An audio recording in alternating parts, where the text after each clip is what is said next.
ഇപ്പോൾ നമ്മുടെ വാവ് കളിക്കുന്ന എല്ലാവർക്കും ലേറ്റസ്റ്റ് ആയിട്ട് വന്നിട്ടുള്ള അഡ്വഞ്ചർ ഐലൻഡ് എസ്കേപ്പിൻ്റെ 2ാം ഭാഗം അത് അധികം പ്ലേയേഴ്സിന് ഇറങ്ങി കളിക്കാനായിട്ട് അറിയത്തില്ല.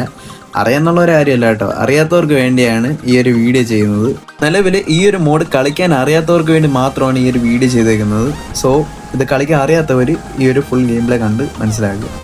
ഓക്കെ, ഇവിടെ സ്റ്റാർട്ടിങ് തന്നെ വരുമ്പം നമ്മുടെ ഫസ്റ്റ് പാർട്ടിൽ എൻഡ് ആയിട്ടുള്ള ആ ഒരു ഹെലിപാഡിലാണ് വരുന്നത്. ഇവിടെ നിങ്ങൾക്ക് ഇവിടെ ഒരു സീക്രട്ട് പാതയുണ്ട്.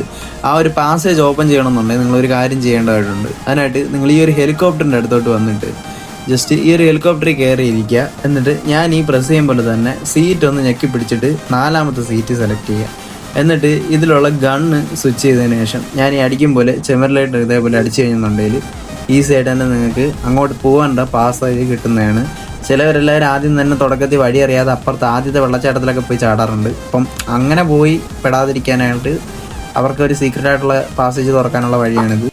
എന്നിട്ട് അകത്തോട്ട് കാണുന്ന ഈ ഒരു വഴികൂടെ പോയി കഴിഞ്ഞെന്നുണ്ടെങ്കിൽ നിങ്ങൾ ഉറപ്പായിട്ടും കാണുന്ന എല്ലാ ചെക്ക് പോയിന്റുകളും സേവ് ചെയ്യുക. കാരണം ഫസ്റ്റ് പോലെ അല്ല, 2ാമത്തേൽ മുമ്പോട്ട് പോകുമ്പോൾ ഡിഫിക്കൽറ്റി ഉണ്ട്. നേരത്തെ ഈ വെള്ളം ഇത്തിരി ഡേഞ്ചറായിരുന്നു, പക്ഷേ വെള്ളം കുഴപ്പമില്ല. ഇനി ഒരു വെള്ളച്ചാട്ടത്തിൻ്റെ സൈഡിലാണ് നമുക്ക് പോകേണ്ട വഴി എന്ന് പറയുന്നത്. വെള്ളച്ചാട്ടത്തിൽ ഇപ്പോൾ ആരും തട്ടിയൊന്നും നിൽക്കരുത്. പിന്നെ പോയിട്ട് ചെക്ക് പോയിന്റുകൾ മറക്കാതെ സേവ് ചെയ്യുക. കറക്റ്റായിട്ട് ഞാൻ ഈ പോകുന്ന വഴികൾ നിങ്ങൾ ഫോളോ ചെയ്താൽ മതി. എവിടെയാണ് ഡയറക്ഷൻ എന്നുള്ളത് ഞാൻ കറക്റ്റായിട്ട് പറഞ്ഞുതരാം. ഈ ഒരു കലങ്ങൽ വെള്ളമുള്ള ഭാഗത്ത് നിങ്ങൾ നേരെ ചാടിയതിനു ശേഷം വലത്തെ സൈഡ് ഒരു താമരയുടെ പോലത്തെ ഒരു ഡിസൈനുള്ള ഒരു ചെടിയുള്ള ഭാഗമുണ്ട്. അതിൻ്റെ അപ്പുറത്തായിട്ട് ജസ്റ്റ് ഒന്ന് നീന്തി പോയി കഴിഞ്ഞാൽ അവിടെയാണ് നിങ്ങൾക്ക് അടുത്ത പോകാനുള്ള സ്ഥലത്തിൻ്റെ പോർട്ടൽ.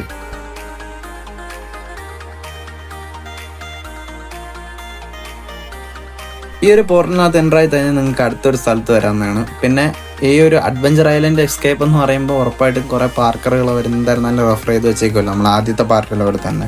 അതേപോലെ അത്യാവശ്യം ടഫായിട്ടുള്ള പാർക്കറുകൾ ഇവിടെ ഉണ്ട്. പക്ഷേ ഇതൊക്കെ ഈസി ആയിട്ടുള്ള കാര്യമാണ്, വലിയ പാടെന്ന് പറയാനായിട്ടൊന്നുമില്ല. പിന്നെ ഇതൊരു ഇത് കംപ്ലീറ്റ് ആക്കാനാണെന്നുണ്ടെങ്കിൽ എനിക്കൊരു നല്ല ടിപ്പ് പറഞ്ഞു തരാനുള്ളതെന്ന് വെച്ച് കഴിഞ്ഞാൽ ക്ലൈമ്പിൻ്റെ ബട്ടൺ എപ്പോഴും വലുതാക്കിയിട്ടേക്കുക. പിന്നെ മാക്സിമം സ്പ്രിൻറ്റ് സെൻസിറ്റിവിറ്റി ഒക്കെ ഒരു 60 ആക്കിയിട്ട് കഴിഞ്ഞെന്നുണ്ടെങ്കിൽ നിങ്ങൾക്ക് ചാടാൻ എളുപ്പമായിരിക്കും. അപ്പം മാക്സിമം നിങ്ങൾ ഈ ഒരു കാര്യം കൂടെ ശ്രദ്ധിക്കുക. ഒരു വീഡിയോ ഞാൻ ചെയ്തേക്കുന്നതെന്ന് വെച്ച് കഴിഞ്ഞാൽ ഉറപ്പായിട്ടും ഇതിനെപ്പറ്റി ഒരു ഐഡിയ ഇല്ലാത്തവരാണ്. കാരണം മാപ്പിൽ കയറി ഉടനെ സ്റ്റക്കായിട്ട് നിൽക്കുന്ന കുറച്ച് പ്ലേയേഴ്സ് കാണുമല്ലോ, അവർക്ക് വേണ്ടിയാണ് ഞാൻ ഈ ഒരു വീഡിയോ ചെയ്യുന്നത്. അറിയാവുന്നവർ വെറുതെ വന്ന് ഇതൊക്കെ നിസ്സാരമല്ലേ സിമ്പിളല്ലേ എന്നാണ് കമൻറ്റ് ചെയ്ത് വെറുതെ പറയേണ്ട കാര്യമൊന്നുമില്ല. ആക്ച്വലി ഇതിനെപ്പറ്റി അറിയാത്തവർക്ക് വേണ്ടി മാത്രമാണ് ഞാൻ ഈ ഒരു വീഡിയോ ചെയ്യുന്നത്. സോ അത് മനസ്സിലാക്കിയിട്ട് ഈ വീഡിയോ കാണുക. പിന്നെ ഈ ഒരു വണ്ടി മാക്സിമം ഞാൻ ഈ കാണിക്കുന്ന വഴികളിൽ കൂടെ തന്നെ കൊണ്ടുപോയിട്ട് കറക്റ്റായിട്ട് ഇറക്കേണ്ട രീതിയിൽ ഇറക്കി കഴിഞ്ഞെന്നുണ്ടെങ്കിൽ നിങ്ങൾക്ക് അധികം സമയം കളയാതെ തന്നെ പെട്ടെന്ന് ഈ ഒരു വണ്ടി ഇറക്കാനായിട്ട് പറ്റും.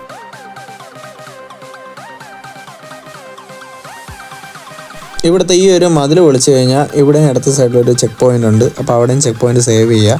ചെക്ക് പോയിന്റുകൾ മസ്റ്റാണ്, സേവ് ചെയ്യാതെ പോകരുത്. കാരണം പോയി കഴിഞ്ഞെന്നുണ്ടെങ്കിൽ പിന്നെ നിങ്ങൾക്കായിരിക്കും പ്രശ്നം. പിന്നെ അടുത്ത പാസേജ് വെള്ളത്തിന് അടിയിൽ കൂടെ ഉള്ളതാണ്. കറക്റ്റായിട്ട് ഈ ഒരു സ്ഥലം നിങ്ങൾ ഫോളോ ചെയ്യുക.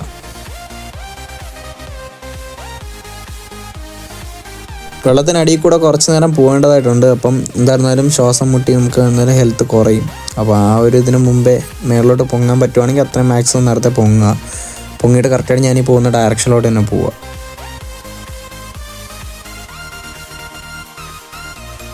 ഓക്കെ, ഈ ഒരു കരയിൽ വന്നു കഴിഞ്ഞാൽ ഇവിടെ ഒരു ചെക്ക് പോയിൻ്റ് ഉണ്ട്. ഇവിടെ നിന്ന് ചെക്ക് ചെയ്തതിന് ശേഷം ഇവിടെ ഒരു വാക്കത്തിയുണ്ട്. അത് എടുത്തുകൊണ്ട് നേരെ നമുക്ക് തൊട്ടിപ്പുറത്തെ സൈഡിൽ കൂടെയാണ് വഴി കേട്ടോ. എടുത്തുകൊണ്ട് നേരെയല്ല, അതിൻ്റെ ഇപ്പുറത്തെ സൈഡിൽ കൂടെ ഉള്ള ഈ ഒരു വഴി കൂടെ വന്നിട്ട് ഇവിടെ അടച്ചിട്ടേക്കും. നമുക്ക് ഈ ഒരു കത്തിയുണ്ട്, ഇതേപോലെ 2 വട്ടം വെട്ടിക്കഴിഞ്ഞെന്നുണ്ടെങ്കിൽ ഈ ഒരു പാസ് നമുക്ക് ഓപ്പണായി കിട്ടുന്നതാണ്. ഓക്കെ, അടുത്ത ഇതാണ് നമുക്ക് കുറച്ച് ട്രിക്കി ആയിട്ടുള്ള സ്ഥലം എന്ന് പറയുന്നത്. ഇവിടെ വന്നിട്ട് ഉറപ്പായിട്ട് നിങ്ങൾ സേവ് ചെയ്യുന്നതിനും മറക്കാതിരിക്കുക കേട്ടോ. ഓക്കെ, ഈ ഒരു സ്ഥലത്ത് കയറുന്നതിന് മുന്നേ നിങ്ങൾ FPP ഓണാക്കിടാൻ മറക്കരുത്. FPP ഓണാക്കിട്ടതിന് ശേഷം കറക്റ്റായിട്ട് ഞാൻ ഈ പോകുന്ന കണക്ക് തന്നെ പാസേജ് ഫോളോ ചെയ്യുക.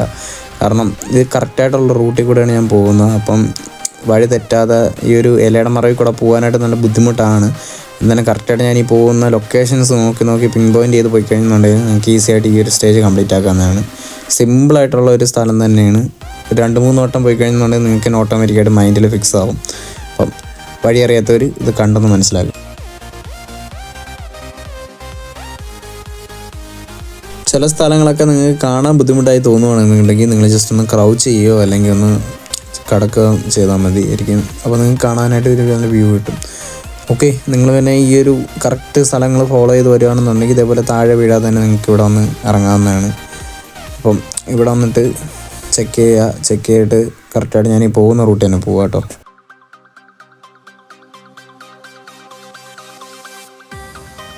ഓക്കെ, അടുത്തത് നമ്മൾ എത്താൻ പോകുന്ന സ്ഥലം എന്ന് വെച്ച് കഴിഞ്ഞാൽ നമ്മുടെ ഒരു മെയ്സ് ഏരിയയാണ്.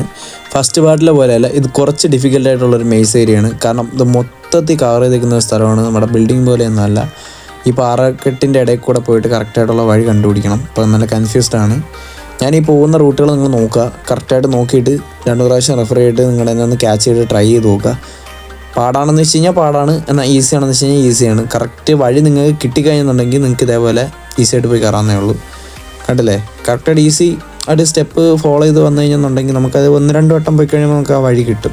കറക്റ്റായിട്ട് ഞാൻ ഈ പോകുന്ന പാസേജ് പിടിച്ച് പോയി കഴിഞ്ഞെന്നുണ്ടെങ്കിൽ നിങ്ങൾക്ക് ഇവിടെ നിന്നുള്ള എക്സിറ്റ് പോയിന്റിലോട്ട് പോയി കയറാവുന്നതാണ്. യെസ്, ഫൈനലി നമ്മളങ്ങനെ എക്സിറ്റ് പോർട്ടിൽ കൂടെ നമ്മൾ വെളിയിൽ വന്നിട്ടുണ്ട്. ഇനി അടുത്ത് ഇവിടെ നിന്ന് നമുക്കുള്ളത് കുതിര സവാരിയാണ്. കുതിരയെ കയറിയിട്ട് അടുത്ത ഒരു മാർക്ക് നിൽക്കുന്ന ലൊക്കേഷനിലോട്ട് നമ്മൾ പോവുക. ഓക്കെ, നമ്മൾ അടുത്ത ഡെസ്റ്റിനേഷൻ എത്തുന്ന സമയത്ത് നമുക്കവിടെ കുറേ ഡോറുകൾ കാണും. ഈ ഡോറൊക്കെ ഒരു പാറ്റേൺ ഉണ്ട് തുറക്കുന്നതിന്. അപ്പോൾ ആ ഒരു പാറ്റേൺ മാത്രം കറക്റ്റായിട്ട് പറഞ്ഞുതരാം. വലത്തെ സൈഡ് ആദ്യത്തെ 1, പിന്നെ അടുത്ത 2ാമത്, ഇടത്തെ സൈഡിൽ നിന്ന് 5ാമത്തെ ഡോറാണ്. അപ്പം അത് തുറന്നു കഴിഞ്ഞാൽ അടുത്തേൽ പോകുന്നതാണ്. പിന്നെ അതിന് തൊട്ട് മുന്നേ അതിനുള്ള ചെറിയ ഡോറ്, ആ ഒരു ഡോറാണ് അടുത്ത ഡോറെന്ന് പറയുന്നത്. അത് കഴിഞ്ഞിട്ട് ഏറ്റവും ലെഫ്റ്റ് സൈഡിൽ നിന്ന് 3ാമത്തെ ഡോറാണ് കേട്ടോ. കണക്കിന് പറഞ്ഞു കഴിഞ്ഞാൽ 4ആണ്, കാരണം 1ൻ്റെ അര അപ്പുറത്തുണ്ട്. എന്നാലും 3ാമത്തെ ഡോറ് നിങ്ങൾ കൂട്ടിയാൽ മതി. ഈ ഒരു ഡോറ് ഇത് പൊട്ടിച്ച് കഴിഞ്ഞെന്നുണ്ടെങ്കിൽ നിങ്ങൾക്ക് ഈസി ആയിട്ട് വെളിയിൽ വരാവുന്നതാണ് കേട്ടോ. അവിടെ നിന്ന് പുറത്ത് വന്നു കഴിഞ്ഞാൽ അടുത്ത സ്ഥലം എന്ന് പറയുന്നത് കുറച്ച് പാർക്ക് ഏരിയയാണ്. അപ്പം ഇവിടെ ഞാൻ നേരത്തെ പറഞ്ഞ പോലെ നിങ്ങളുടെ സ്പ്രിങ് സെൻസിറ്റിവിറ്റിയും ക്ലൈമ്പിൻ്റെ ബട്ടണും കൂടെ സെറ്റ് ചെയ്ത് കഴിഞ്ഞിട്ടുണ്ടെങ്കിൽ നിങ്ങൾക്ക് അത്യാവശ്യം നന്നായിട്ട് ചാടിക്കിടക്കാൻ പറ്റും.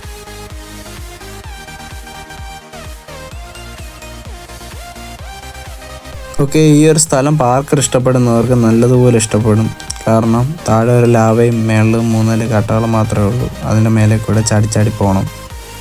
ഈസി ആണെന്ന് വെച്ച് കഴിഞ്ഞാൽ ഈസിയാണ്, പക്ഷേ 2-3 വട്ടം ചാടുമ്പോഴൊന്നും സെറ്റാവണമെന്നില്ല. നിങ്ങൾ എന്തായാലും വീണ്ടും സ്റ്റേബിളായിട്ട് ചാടി നോക്കുക. അപ്പോൾ ഉറപ്പായിട്ടും പറ്റും. കാരണം വെച്ച് കഴിഞ്ഞാൽ എൻ്റെ ഫ്രണ്ട്സും ഞാനും ആദ്യം തുടക്കത്തിൽ ഇങ്ങനെയൊക്കെ തന്നെ ആയിരുന്നു. ഇവിടെ ചാടിക്കിടക്കാൻ നല്ല ബുദ്ധിമുട്ടായിരുന്നു. പിന്നെ 2-3 വട്ടം ചാടിയപ്പോഴും പിന്നെ സെൻസിറ്റിവിറ്റി ഒക്കെ ഇതിനോട് കുറച്ചൊന്ന് അഡ്ജസ്റ്റ് ചെയ്തപ്പോഴാണ് കറക്റ്റായത്. അപ്പം നിങ്ങൾ ഇതേപോലെ ചാടി പോയാൽ ഉറപ്പായിട്ടും പറ്റും, എല്ലാവർക്കും പറ്റും, ഈസിയാണ്. ഓക്കെ, അവിടെ നിന്ന് വന്നു കഴിഞ്ഞാൽ അടുത്തത് ഇവിടെ കുറേ കയറുകൾ കെട്ടിയിട്ടേക്കുന്ന സ്ഥലമാണ്. ഇവിടെയും കറക്റ്റായിട്ട് ഞാൻ പോകുന്ന കയറിൽ തന്നെ കയറുക. കറക്റ്റായിട്ട് ഞാൻ പോകുന്ന കയറിൽ കൂടെ കയറി എവിടേക്കാണോ ക്രൗച്ച് ചെയ്യേണ്ടത്, എവിടേക്കാണോ ജമ്പ് ചെയ്യേണ്ടതെന്ന് നോക്കി കറക്റ്റായിട്ട് ചാടിപ്പോവുക. പിന്നെ ഈ ഒരു റോപ്പിനൊരു ട്വിസ്റ്റ് ഉണ്ട്. ഇത് കറങ്ങിക്കൊണ്ടിരിക്കുന്ന റോപ്പാണ്. ചില സമയം നമ്മുടെ കയ്യിൽ നിൽക്കണമെന്നില്ല.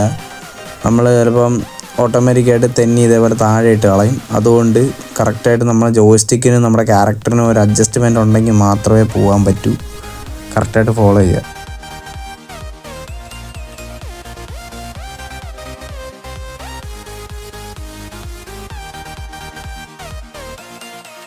ഓക്കെ, നിങ്ങൾ ആ ഒരു കയറിൽ കൂടെ അവസാനം വന്ന് കയറി കഴിഞ്ഞാൽ അടുത്ത സ്ഥലം എന്ന് പറഞ്ഞാൽ ഇതാണ്. ഇവിടെയും ഇനിയൊരു പാർക്കറാണ്. അത് വെറൈറ്റി ആയിട്ട് തന്നെയാണ് കേട്ടോ ഇത്തവണ പുള്ളി ബിൽഡ് ചെയ്ത് വെച്ചേക്കുന്നത്. നേരത്തെ പോലെ തന്നെ ഡിഫിക്കൽട്ടായിട്ടുള്ള നല്ല സ്റ്റേജ് ഇവിടെയുണ്ട്. പിന്നെ ഇവിടെ ഈ മഴ പെയ്യുന്നതായതുകൊണ്ട് സ്ലിപ്പറി ആവും. ചില സമയത്ത് നമുക്ക് ലെഡ്ജ് ഗ്രാബൊന്നും കിട്ടണമെന്നില്ല. അപ്പം അങ്ങനത്തെ സമയത്ത് നമുക്കൊന്നും ചെയ്യാൻ പറ്റത്തില്ല. എന്നാലും മാക്സിമം ചാടാൻ വേണ്ടി നോക്കുക. പറഞ്ഞില്ലേ, ഈ ഒരു ജമ്പും ക്ലൈമ്പും കറക്റ്റായിട്ട് നിങ്ങളുടെ കയ്യിലുണ്ടായിരിക്കണം. അങ്ങനെയാണെങ്കിൽ മാത്രമേ ഇത് ഒരു പാർക്കറൊക്കെ ചാടി പോകുമ്പോൾ കറക്റ്റായിട്ട് കിട്ടത്തുള്ളൂ. ബാലൻസ് മിസ്സാകാതെ നിങ്ങൾ ഓരോരോ കട്ടകളിൽ ഇതേപോലെ നോക്കി ലെഡ്ജ് ഗ്രാബ് ചെയ്ത് അപ്പുറം പോവുക. പിന്നെ ഞാൻ ചാടുന്ന ഈ ഒരു പോർഷൻ ഇവിടെ മാത്രം നിങ്ങൾ ജസ്റ്റ് ഒന്ന് ഇതേപോലെ ചരിഞ്ഞും കൊണ്ട് ലെഡ്ജ് ഗ്രാബ് ചെയ്ത് കയറുക. കാരണം ഈ 2 സൈഡിൽ നിന്ന് നിങ്ങൾ നേരെ ചാടിക്കഴിഞ്ഞാൽ ചിലപ്പോൾ താഴെ വീഴാൻ ചാൻസ് ഉണ്ട്. അപ്പോൾ അതുകൊണ്ട് സൈഡിൽ തിരിഞ്ഞിട്ട് ചാടി കയറി ഇതേപോലെ സേവ് ചെയ്യുക. അതിനുശേഷം നിങ്ങൾ നോർമലായിട്ട് പോകുമ്പോൾ കയറി കൂടെ പോയാൽ മതി. ഇതും ട്വിസ്റ്റഡ് റോപ്പാണ്, നോക്കി അഡ്ജസ്റ്റ് ചെയ്ത് പോകേണ്ടി വരും. പിന്നെ അടുത്തത് ഇവിടെ അതേപോലെ തന്നെ ജസ്റ്റ് നിങ്ങൾ ആദ്യത്തേൽ മാത്രം കയറിയാൽ മതി. 2ാമത്തെ കട്ട ഫുള്ളായിട്ട് അവോയ്ഡ് ചെയ്ത് വരെ. പിന്നെ ഇതേപോലെ ഡയറക്റ്റായിട്ട് പാലത്തിൽ ചാടിക്കഴിഞ്ഞാൽ ഈസി ആയിട്ട് നിങ്ങൾക്ക് പാലത്തിന് മണ്ടയിൽ തന്നെ വരാവുന്നതാണ്. അപ്പം ഇതൊക്കെ ഒരു ചെറിയ ഡ്രിൽസാണ്. നിങ്ങൾ വെറുതെ സമയം കളയാതിരിക്കാൻ പറ്റിയതാണ്. ഈ സൈഡിലെ കട്ടയൊന്നും ഒന്നും ചെയ്യേണ്ടതില്ല. നിങ്ങൾ ജസ്റ്റ് ഇങ്ങനെ താഴോട്ട് പോവുക. താഴെ പോയിട്ട് സേവ് കൊടുത്താൽ മാത്രം മതി. ഏകദേശം നമ്മുടെ മാച്ചിൻ്റെ പകുതിയോളം നമ്മൾ കംപ്ലീറ്റ് ചെയ്ത് കഴിഞ്ഞ് അടുത്തത് എല്ലാ രീതിയിലും കളിച്ചിട്ട് ഇതെല്ലാം കംപ്ലീറ്റ് ചെയ്തിട്ട് ഈ ഒരു സ്ഥലത്തെത്തുമ്പം എല്ലാവരും കോമൺ ആയിട്ട് വിചാരിച്ച് വെച്ചേക്കുന്നത് ഇതിന് മേളിലോട്ടുള്ള വഴി ദേ കാണുന്ന ആ ഒരു കട്ട ചരിച്ച് വെച്ചേക്കുന്ന പാലത്തിൻ്റെ മേലെ കൂടെയുള്ള വഴിയാണെന്ന് ഞാനിപ്പോൾ കാണിച്ചു തരാം. കോമൺ ആയിട്ട് മിക്ക പ്ലേയേഴ്സും ചെയ്യുന്ന മിസ്റ്റേക്കാണ്. നിങ്ങൾ ഇവിടെ വന്നതിന് ശേഷം ഈ കാണുന്ന കട്ടയിലോട്ട് ചാടി മേളിലോട്ട് പോകണമെന്ന് വിചാരിക്കുന്നത്. എന്നാൽ നിങ്ങൾ മരിച്ചു കിടന്ന് ചാടിയാൽ പോലും നിങ്ങൾക്ക് കയറാൻ പോലും പറ്റത്തില്ല. വെറുതെ ഡൈനോസർ വന്ന് കടിച്ച് നിങ്ങളെ കൊല്ലുന്നതല്ലാതെ ഒരു ഓപ്ഷനും കാണത്തില്ല.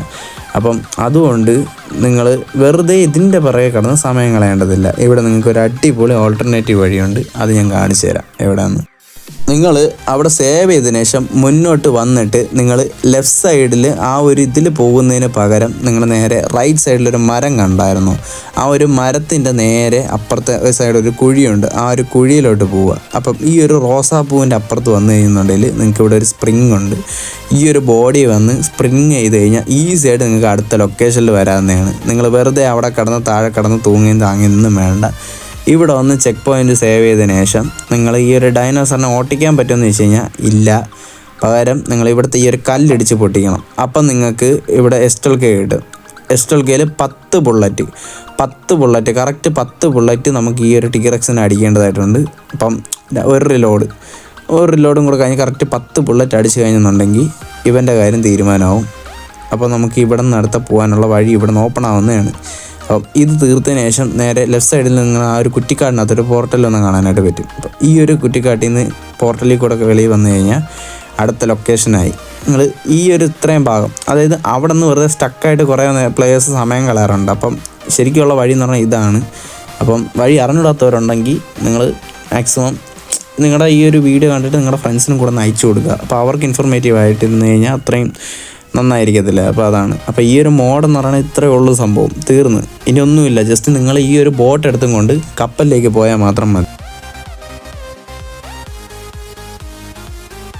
ഓക്കെ, ഇതാണ് നമ്മുടെ ഫൈനൽ ഡെസ്റ്റിനേഷൻ. ഈ ഒരു മാപ്പിൻ്റെ ഫൈനൽ ഡെസ്റ്റിനേഷൻ നമുക്ക് ഈ ഒരു കപ്പലാണ്. ഈ ഒരു കപ്പലിൽ വന്നിട്ട് സേവ് ചെയ്തതിന് ശേഷം ജസ്റ്റ് ഏതെങ്കിലും ഒരു സൈഡിൽ കൂടെ നിങ്ങൾക്ക് ഇതേപോലെ മേളിലോട്ട് കയറാവുന്നതാണ്. അപ്പോൾ നിങ്ങൾ ആ ഒരു കപ്പലിൻ്റെ സൈഡിൽ കൂടെ മേളിൽ കയറിയിട്ട് ഇവിടെ നോക്കി നിങ്ങൾക്ക് അറിയാൻ പറ്റും, ഇതാണ് ഫൈനൽ ഡെസ്റ്റിനേഷൻ ഇട്ടേക്കുന്നത്. ഇനി ഇങ്ങോട്ട് വഴിയില്ല. കപ്പലിൻ്റെ ഏറ്റവും ടോപ്പിൽ വരിക, ഇവിടെ വന്നു കഴിഞ്ഞാൽ നിങ്ങൾക്ക് താഴെ ഒരു ഗ്രീൻ കാണാൻ പറ്റും. ആ ഒരു ഗ്രീനിൻ്റെ അടുത്ത് പോയിട്ട് കുറച്ച് നേരം നിന്നിട്ട് അപ്പുറത്ത് പോയി കഴിഞ്ഞാൽ നമുക്കൊരു ലിവർ വരും. ഈ ഒരു ലിവറിൽ സ്റ്റാർട്ട് കൊടുത്തു കഴിഞ്ഞെന്നുണ്ടെങ്കിൽ നിങ്ങൾക്ക് ഈ ഒരു റൗണ്ട് അവസാനിക്കുന്നതാണ്. സോ അപ്പം ഇത്രയും ചെയ്ത് കഴിഞ്ഞെന്നുണ്ടെങ്കിൽ നിങ്ങൾക്ക് ഈ ഒരു അഡ്വഞ്ചർ ഐലൻഡിൻ്റെ 2ാം ഭാഗം കംപ്ലീറ്റ് ചെയ്യാവുന്നതാണ്. സോ നിങ്ങളുടെ ഫ്രണ്ട്സുമായിട്ടൊക്കെ നിങ്ങളിപ്പോഴും ഈ ഒരു മോഡ് കളിക്കാൻ അറിയാതെ ടഫാണെന്ന് വിചാരിച്ചിരിക്കുകയാണെന്നുണ്ടെങ്കിൽ ഉറപ്പായിട്ടും ഈ ഒരു വീഡിയോ കാണുക, അവർക്ക് അയച്ചു കൊടുക്കുക. നിങ്ങൾക്ക് ഈ ഒരു വീഡിയോ ഇൻഫോർമേറ്റീവ് ആയിട്ട് തോന്നിയിട്ടുണ്ടെങ്കിൽ ദയവായി ചാനൽ സബ്സ്ക്രൈബ് ചെയ്യുക, തൊട്ടടുത്ത ബെല്ലൈക്കൻ കൂടെ എനേബിൾ ചെയ്യുക. എന്നാൽ മാത്രമേ നിങ്ങൾക്ക് ഇനി ഇതേപോലത്തെ ഇൻട്രസ്റ്റിംഗ് ആയിട്ടുള്ള വീഡിയോസൊക്കെ കാണാൻ പറ്റൂ. അപ്പോൾ അടുത്തൊരു വീഡിയോയിൽ കാണുക. See you soon guys.